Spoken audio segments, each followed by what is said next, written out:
Hi, this is Clara for Blockchain of Things. In this tutorial, we'll create a flow containing the Get Asset Balance node in runtime mode. If you don't know what a Get Asset Balance node is, make sure you check out the previous video titled Understanding the Get Asset Balance node. Let's jump in. Drag a Get Asset Balance node into your workspace. Double-click it to display its Properties slideout panel. On the Device drop-down field, choose your Catenis virtual device.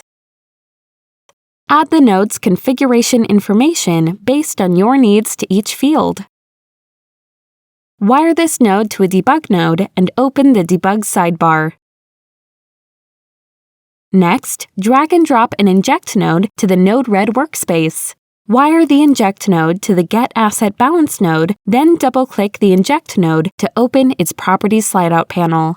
Alter the information in the Inject node's Properties slideout panel by selecting the drop-down Payload field and choose the JSON type. An ellipse button will appear to the right of the field. Click this ellipse button to display a JSON Edit Box. Enter the JSON information you wish to pass as input to the Catenis node, for example, something like this, but using your own asset ID. Click the Done button. Then click the Done button again. Click Deploy. Now let's test the flow. Click the button on the left of the Inject node to send the input from the Inject node through the flow. The debug sidebar should display the returned JSON object containing the API call results to the right side of the workspace.